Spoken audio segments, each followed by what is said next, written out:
All right, so my birthday was on the 20th last week, and this year I really lucked out. I got some gift cards, some friends of mine. Every year I usually get one from my arch nemesis, the Pierce Man. So shout out to him. But also got one from a friend of mine named Gloria, and a really nice lady that I work with named Nand. So they were all for. I used them all on Amazon. So I decided to pick up some movies for my collection that had been on my to get list for a while. Number one, the Classy edition from the Warner Brothers Archive collection, Audrey Hepburn and the Nun's Story.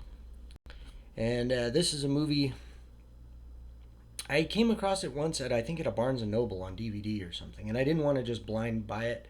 But sometimes these older epics can be really good. I've gotten into them as I'm getting older, going back to movies in like the 50s and 40s, sometimes even 30s.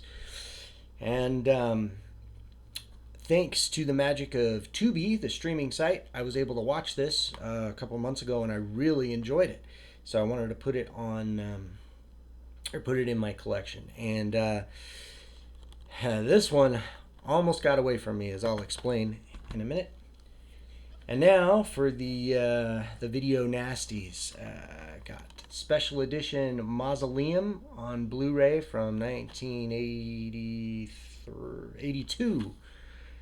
And this is a movie I first saw when I was a kid, really young. It seemed like 7, 8, maybe 9. Because my mom knew that I loved horror movies, and we went to the video store, and she said, "Ooh, Mausoleum, that's scary."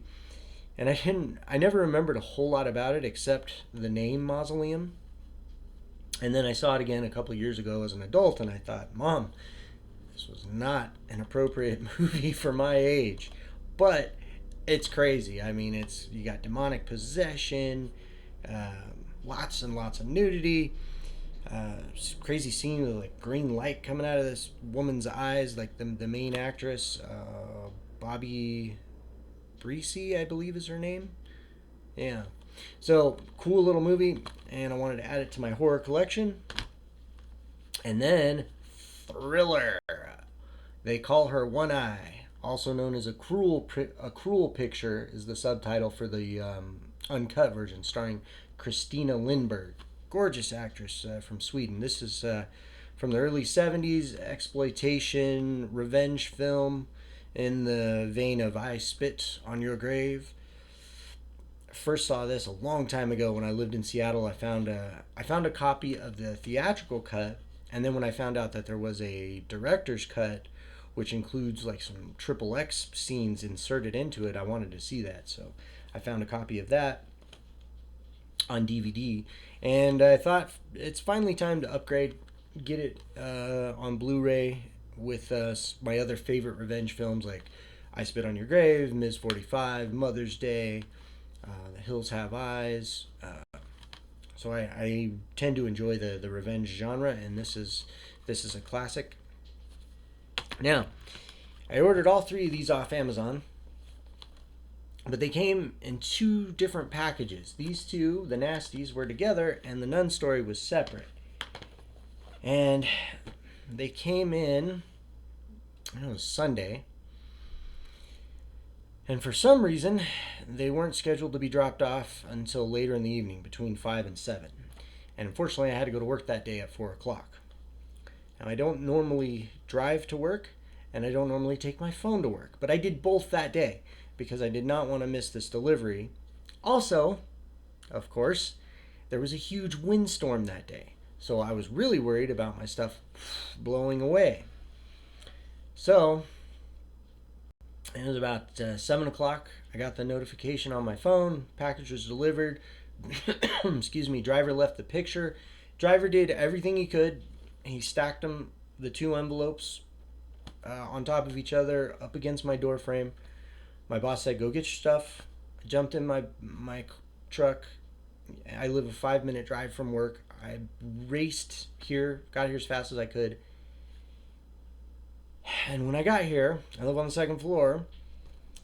The envelope with these two movies was sitting in the middle of the walkway, and this one was nowhere to be found.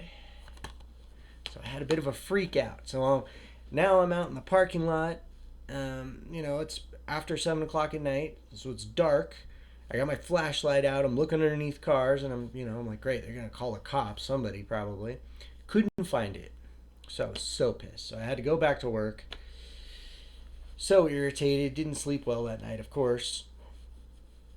And luckily, the next morning, it magically appeared in front of my door again. I think my maintenance guy found it while he was out doing his usual landscaping and raking leaves and stuff. So totally got lucky with that one. But anyway, that is how I chose to spend my birthday money. I love movies. I love my collection. And my collection is only rivaled by one Mr. Derek Baranzini, former guitar player of Super Chief and one of my best friends throughout the years. He has a ginormous collection with all kinds of obscure titles and stuff. But with the addition of these three, my collection got just a touch better. So I'm always breathing down your neck, Baranzini, if you watch this. Anyway, that's all for now.